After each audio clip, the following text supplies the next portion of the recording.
বিসমিল্লাহির রহমানির রহিম। আসসালামু আলাইকুম রহমতুল্লাহি ওয়া বারাকাতুহু। সম্মানিত দর্শকবৃন্দ, পৃথিবীর যে যেখান থেকে দেখছেন, নিউজ 24-এর নিয়মিত আয়োজন ইসলাম ও আমরা। এই অনুষ্ঠানে আমরা ইসলামের বিভিন্ন বিষয়, তাত্ত্বিক বিষয় ও বিভিন্ন ইসলামের শাখা প্রশাখা নিয়ে আলোচনা করে থাকি। আর আমরা এই অনুষ্ঠানে দেশের একজন প্রখ্যাত বিশেষজ্ঞ আলেমকে আমরা নিমন্ত্রণ করি।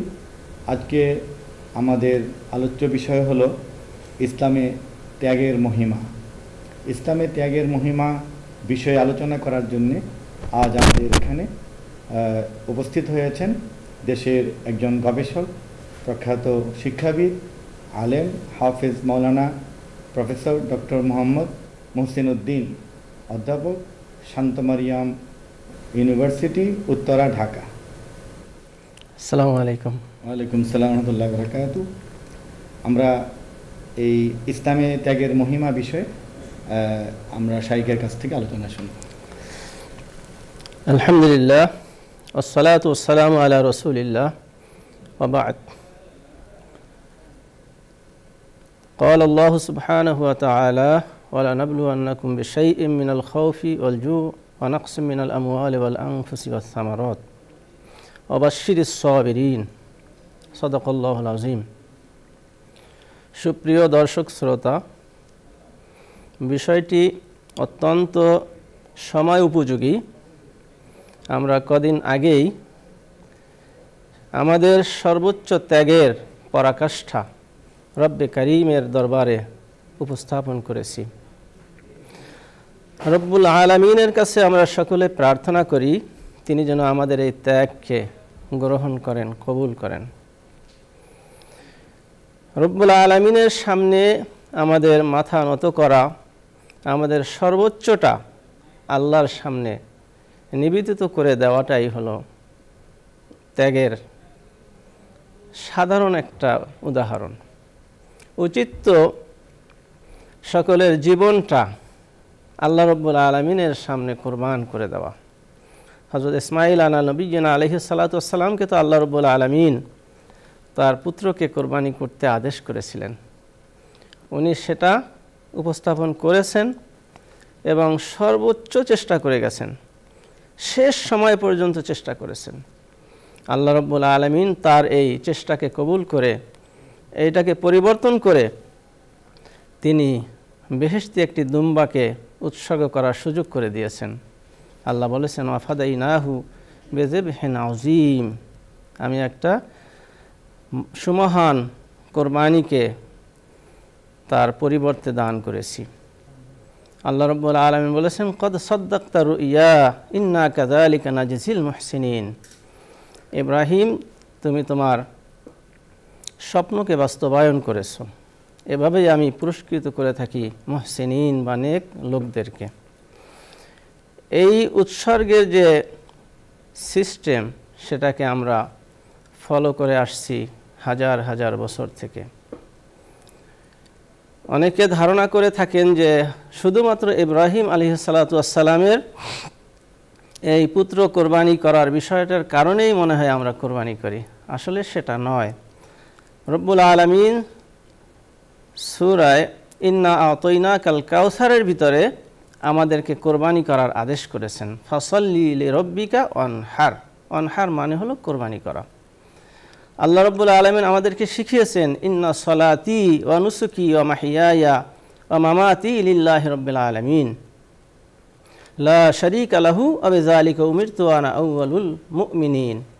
এখানে আল্লাহ আমাদেরকে বলছেন, তোমার নামাজ, তোমার কোরবানি, তোমার সব কিছু রব্বুল আলামিনের জন্য হতে হবে, আল্লাহকে সন্তুষ্ট করার জন্য।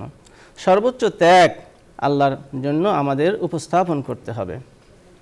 সেটা যে কোনোভাবেই হোক, যে কোনোভাবে আল্লাহ রব্বুল আলামিন আমাদেরকে পরীক্ষা করেন জান নিয়ে, মাল নিয়ে, সেখানে ধৈর্য ধারণ করতে হবে। ধৈর্য ধারণ করলেই শুধুমাত্র আল্লাহ রব্বুল আলামিনের সাহায্য, সহানুভূতি পাওয়া যাবে এবং পরকালের সওয়াবের আশা করা যাবে। আসলে ওই যে আত্মত্যাগের যে বিষয়টা, এটা কিন্তু মানে সূচনাই হবে ধৈর্য দিয়ে। ধৈর্য দিয়ে। এবং আপনি যে আয়াতটি পড়লেন যে ইন্না সালাতি ওয়া নুসুকি ওয়া মাহইয়ায়া ওয়া মামাতি লিল্লাহি রাব্বিল আলামিন লা শারীকা লাহু ওয়া বিযালিকা উমিরতু ওয়া আনা আউয়ালুল মুসলিমিন। তো এই যে মুসলিমিন এই শব্দটির কিন্তু অর্থ হলো যে নিবেদনকারী ব্যক্তিবর্গ। তো ইসলামের যে জীবন বিধান এটার কিন্তু সৌন্দর্যটা হলো যে প্রত্যেকেই পরের উপকার করবে, অন্যের জন্য কিছু করবে, এরকম আল্লাহর জন্য করবে, রাসূলের জন্য করবে, আল্লাহর আদেশ পালন করবে, দ্বীনের জন্য করবে, সমাজের জন্য করবে। এটা করলেই সমাজে সৌন্দর্য আসবে, মানুষের মধ্যে ইনসাফ প্রতিষ্ঠিত হবে, মানুষের সমাজে শান্তি আসবে, পৃথিবীতে শান্তি আসবে। এখন আমার প্রশ্ন শাইখ, যে আমরা আত্মত্যাগের এই যে মূল প্রেরণাটি এটা যেন ভুলে গিয়েছি এবং শুধু আত্মকেন্দ্রিক, নিজের স্বার্থ, নিজের প্রাপ্তি, নিজের লাভ কোথায় এটা দেখছি এবং সারা পৃথিবীতে ব্যক্তি, পরিবার, সমাজে এটা প্রবল হয়ে পড়েছে। এ থেকে বাঁচার কি উপায়? যে আমরা পরের জন্য, মানে আল্লাহর জন্য, আল্লাহ তো নবী তো বলেছেন যে দ্বীন ওয়ান নাসিহা লিল্লাহি ওয়া রাসূলি, এটা কিভাবে আমরা অর্জন করতে পারি? বিব্রত রহিতে আসেনি কেউ অবনীপর, সকলের জন্য সকলে আমরা, প্রত্যেকে আমরা পরের তর। নিজে পেতে হবে সবকিছু আমার, আমিত্ব, এটাকেই তো বলি দেওয়ার জন্য ইসলাম। ইসলাম হলো ত্যাগের ধর্ম, ভোগের না। ইসলাম কোনো ভোগবাদী রিলিজিয়ন না, ইসলাম হলো ত্যাগের। সেখানে সর্বোচ্চ ত্যাগ আল্লাহ রাব্বুল আলামিনের সামনে উপস্থাপন করতে হবে, এটাই হলো।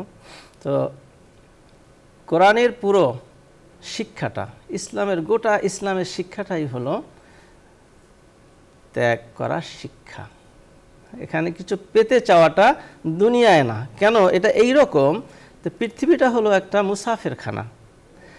এখানে বিভিন্ন ধরনের বিপদ আসবে, আপদ আসবে, সমস্যা সংকুল পথ থাকবে, বন্ধুর বিপজ্জনক পথ থাকবে।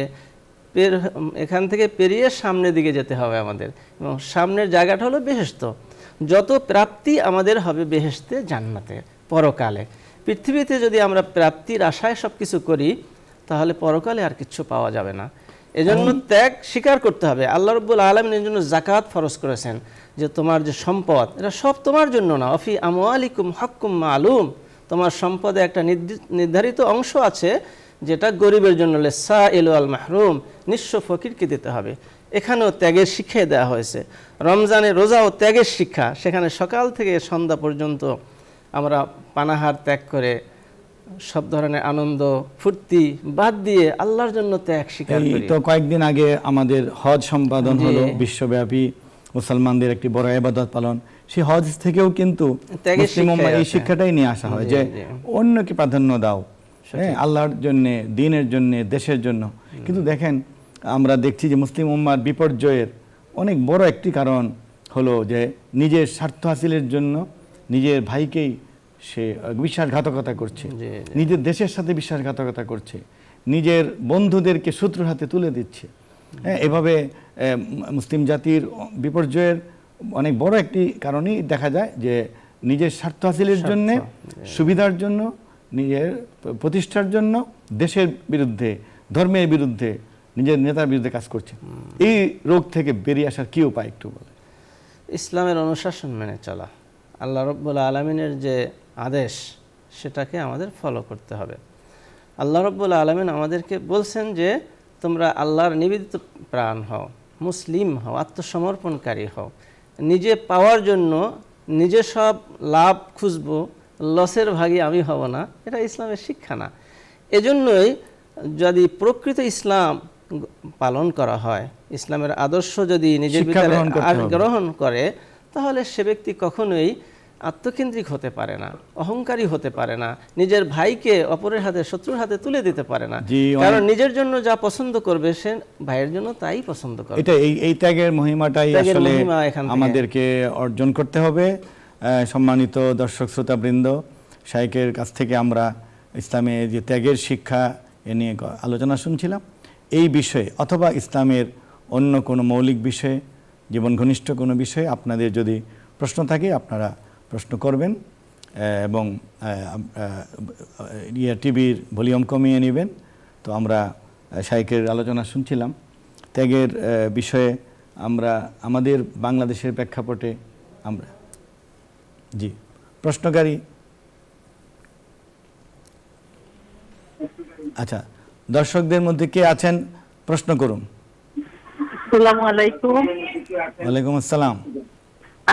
হুজুর, ঈদ হইছে শনিবারে, আর রবিবারে আমি ফতা খাইয়া সোমবারে রোজা রাখি লাইছি, বুঝছেন? আমি প্রতি সপ্তাহে বৃহস্পতিবারে সোমবারে আমি 2টা রোজা রাখি বহুদিন ধরিয়া। জি, আর কি প্রশ্ন আছে? জি না হুজুর, তখন এই রোজাটা রাখায় আমার কোনো সমস্যা নেই।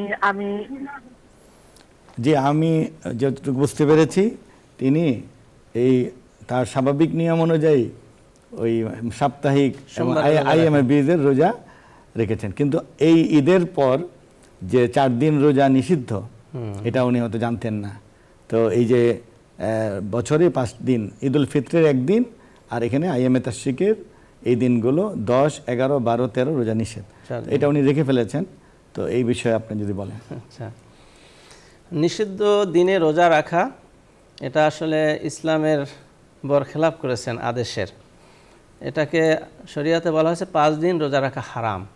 তো গুনার কাজ করেছেন। আসলে সওয়াবের উদ্দেশ্যে যে কাজটা করবেন সেটাও সওয়াবের কাজ হতে হবে, নিষিদ্ধ কাজ করলে সওয়াব হয় না। এটা আসলে বোন আপনার জেনে নিতে হবে, জানতে হবে আলেমদের কাছ থেকে। যা হয়েছে এটা আপনি আস্তাগফিরুল্লাহ পড়বেন, আবার অন্য সময় রাখবেন। আইয়ামে বীজের রোজাও 13, 14, 15, এটা এখানে যেহেতু 13টা এর মধ্যে পড়ে যায়, এরপর রাখা যাবে না। পরবর্তী প্রশ্নকারী প্রশ্ন করুন। আসসালামু আলাইকুম। ওয়ালাইকুম আসসালাম। আমি জানতে চাইছিলাম, এই গোটা বিশ্বে কি মুসলমানের সংখ্যা বাড়তেছে নাকি কমতেছে? জি, বুঝতে পেরেছি। সারা পৃথিবীতে মুসলমানের সংখ্যা বৃদ্ধি পাচ্ছে না হ্রাস পাচ্ছে, উনি জানতে চাইছেন। আলহামদুলিল্লাহ, সুম্মা আলহামদুলিল্লাহ। প্রতি বছর আদমশুমারিতে সারা বিশ্বে মুসলিমদের সংখ্যা বাড়ছে, রেজ করতেছে, কমছে না। আলহামদুলিল্লাহ। অমুসলিমরাও অসংখ্য বড় বড় সেলিব্রিটি, বড় বড় নেতারা ইসলাম গ্রহণ করতেছে। আলহামদুলিল্লাহ। এই কিছুদিন আগেও শাইখের সাথে সম্পর্ক উত্তর দিচ্ছি, আমেরিকার একটা প্রতিষ্ঠান আছে পিও রিসার্চ সেন্টার, তারাও রিপোর্ট করেছে যে পৃথিবীতে মুসলিমদের সংখ্যা দিন দিন বৃদ্ধি পাচ্ছে। দাওয়াতের কারণে হচ্ছে, কাবাঘর দেখে হচ্ছে, এবং নিজের জীবনে শান্তির সন্ধানে হচ্ছে। এবং এখন মুসলমানদের সংখ্যা পৃথিবীতে মানে 4 জনে 1 জন। পৃথিবীতে 800 কোটি মুসলমান, এর মধ্যে 200 কোটি 800 কোটি মানুষ, এর মধ্যে 200 কোটি মুসলমান। আলহামদুলিল্লাহ। তবে মুসলমান আমাদের গুণগত মান বাড়তে হবে, আমাদের আমল ভালো হতে হবে, আখলাক ভালো হতে হবে, তাহলেই এটার ফল পাওয়া যাবে। পরবর্তী প্রশ্ন করুন।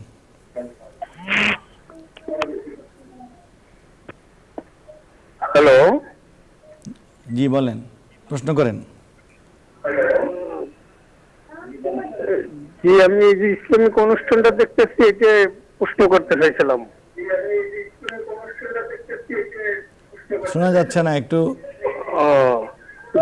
আমার প্রশ্নটা হলো যে আমাদের যে পশু, হালাল পশু, গরুর চামড়া খাওয়া বা ছাগলের কান খাওয়া কি জায়েজ কিনা?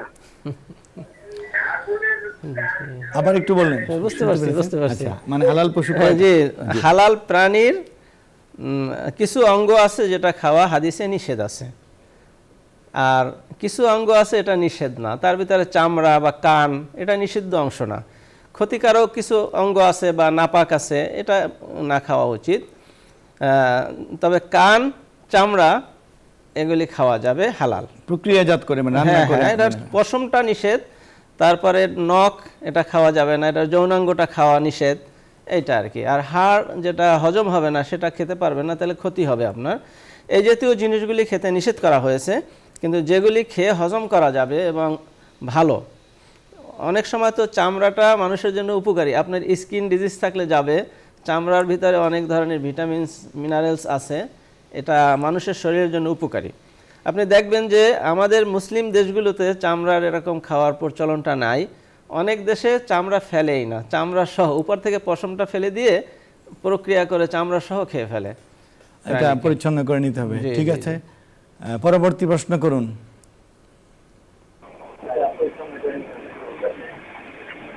আসসালামু আলাইকুম। ওয়ালাইকুম আসসালাম। জি বলেন। জি, ফোন দিয়েছিলাম যে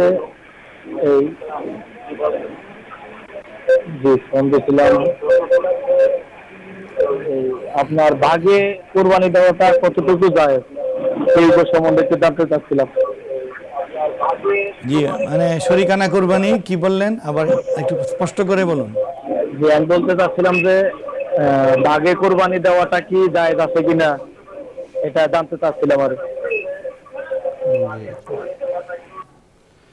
জায়েজ আছে কিনা আমরা বুঝতে পেরেছি। আচ্ছা, এই তো বিধান। ধন্যবাদ আপনাকে। যে শরিকানা কোরবানি বা ভাগে কোরবানি এটা বৈধ আছে। বড় পশু দুই ধরনের, বড় পশু, ছোট পশু। যে সমস্ত পশু মনে করেন গরু, মহিষ, উট, এগুলি 7 ভাগ পর্যন্ত দেওয়া যাবে, 7 ভাগে কোরবানি দেওয়া যাবে। আল বাকরাতুল ইসাবাইন ওয়াল জাজুরুল ইসাবিন, আল্লাহ রাসূল বলেছেন। আর ছাগল, ভেড়া এগুলি একটা একটা দিতে পারবেন, এগুলি ভাগ হবে না। জি, আরো কেউ প্রশ্ন করবেন? বলেন। আরো কেউ প্রশ্ন করবেন? বলেন।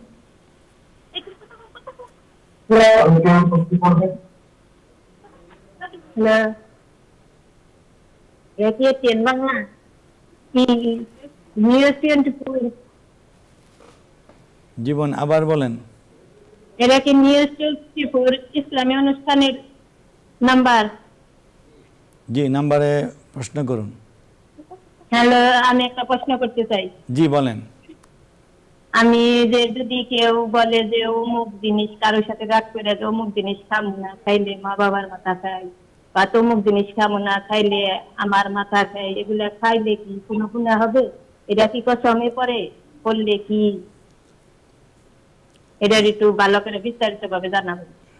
মানে আসলে আল্লাহর নামে শপথ করা না, এমনি আর কি অবাঞ্ছিত। হাদিসে কোরআনে আছে লা ইউআখিযুকুমুল্লাহু বিল-লাগবি ফি আইমানিকুম ওয়ালাকিন ইউআখিযুকুম বিমা কাসাবাত কুলুবুকুম আল্লাহু গফুরুন হালিম। অর্থাৎ বেহুদা যদি কসম করে তার কোনো ভয় নাই বা গুনাহ হবে না, কিন্তু এটা যদি আপনি সুপ্রতিষ্ঠিত নিয়াত করে করেন করবেনই না এবং 3 দিন পর্যন্ত খাচ্ছেন না, তাহলে গুনাহগার হবেন। এমনি সাধারণভাবে মানুষ বলে না যে আল্লাহর কসম আমি এটা করব, এই তোমার কসম, তোমার মাতার কসম। আল্লাহ ছাড়া অন্য গায়রুল্লাহর নামে কসম খাওয়াই জায়েজ নাই। তারপরও কেউ যদি খায় এবং সেটাকে যদি সে পূর্ণ করে তাহলে গুনাহগার হবে, এটাকে ভঙ্গ করতে হবে। আপনি মনে করেন একটা হালাল জিনিস, গরুর মাংস খাওয়া হালাল, আর আপনি যদি কসম খেয়ে বলেন যে আমি গরুর মাংস খাবো না, তাহলে এই কসম ভঙ্গ করে কাফারা দিয়ে দিতে হবে আর গরুর মাংস খেতে হবে। যদি কাফারা না দেন তাহলে গুনাহগার হবেন। এর কাফারা হলো 10 জন মিসকিনকে কাপড় দেওয়া, অথবা 10টা রোজা রাখা, অথবা একটা গোলাম আজাদ করে দেওয়া।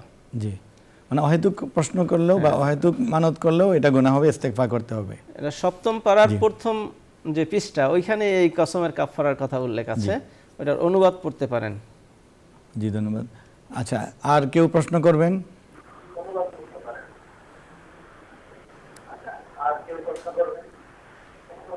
হ্যালো, জি বলেন। জি প্রশ্ন করুন। হ্যাঁ হ্যালো, এই আপনার এই কোরবানিতে আমি কয়জন হালাল টাকা দিয়ে কোরবানি করতে হবে, এটা হচ্ছে প্রশ্ন আমার।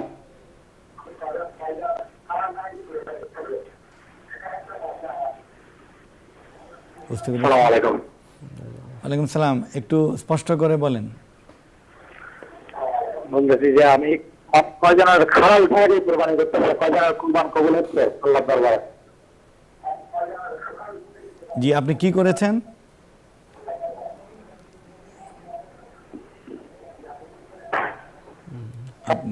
বোঝা না গেলে বলেন আরেকজন। নেক্সট, পরবর্তী একজন প্রশ্ন করেন। আসসালামু আলাইকুম। ওয়ালাইকুম আসসালাম। জি, ওযু করলাম, ওযু করার পরে হিজাব পরলাম, তো আবার পুনরায় ওযু করিয়া তখন কি হিজাব খুলে মাথা মাথা করতে হবে নাকি ওই উপরে করলেই চলবে? ওযু থাকলে কি করবেন? আচ্ছা শুনেন, ওযু ভঙ্গের অনেকগুলি কারণ আছে। হিজাব খুলে গেলে ওযু ভঙ্গ হয় না, ঠিক আছে? আপনার মাথার কাপড় পড়ে গেছে, এতে অজু নষ্ট হবে না, দ্বিতীয়বার অজু করার দরকার নাই। কিন্তু আপনি যেহেতু করেছেন, তো দ্বিতীয়বার অজু করলেও আপনার ওই মাথা চুল মসে করতে হবে, কাপড়ের উপর দিয়ে মসে করলে মশা হবে না, মুস্তাহাব হবে, ও মানে সব বেশি হবে। প্রত্যেক নামাজের আগেই অজু থাকলেও যদি কেউ অজু করেন সব বেশি হবে, আর না থাকলে আপনি করবেন না। আর যখন অজু করবেন তখন আপনার মাথাও মাসে করবেন। জি, পরবর্তী কেউ প্রশ্ন করলে করুন।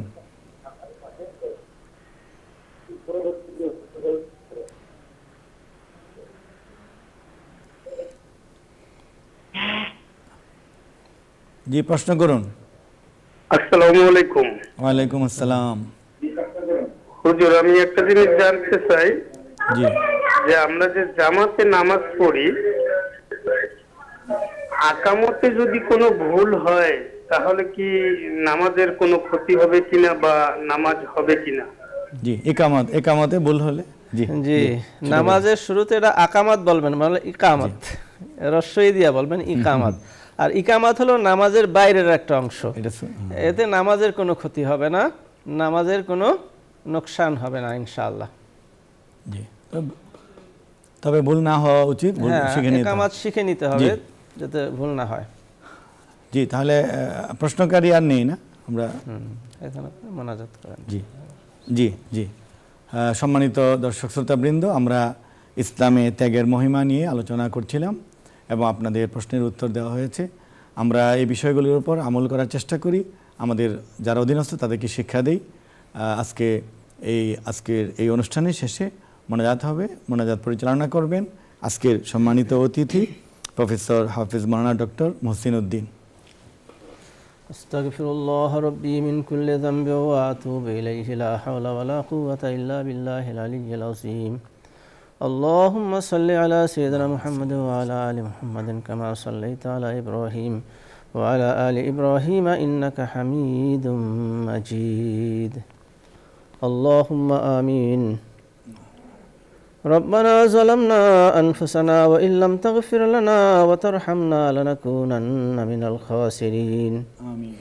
رب ارحمهما كما ربياني صغيرا.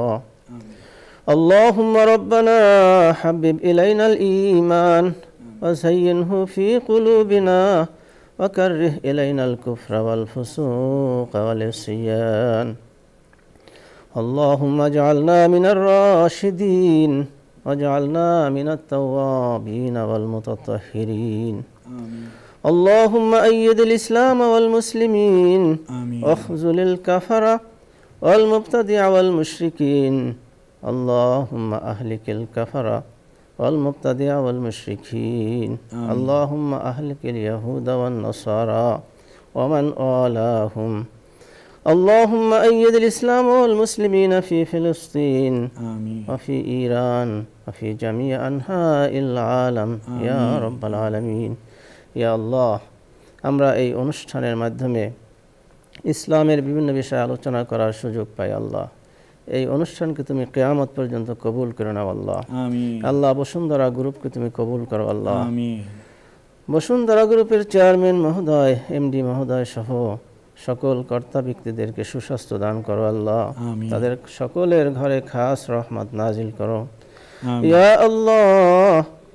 এই 24 নিউজ 24 এর সাথে যারা জড়িত, যারা এই প্রোগ্রামের সাথে, সকলকে তুমি হেদায়েত দান করো আল্লাহ। আফু আন্না ওয়াগফির লানা ওয়ারহামনা আনতা মাওলানা ফানসুরনা আলাল কওমিল কাফিরিন বিরহমাতিকা ইয়া আরহামার রাহিমিন।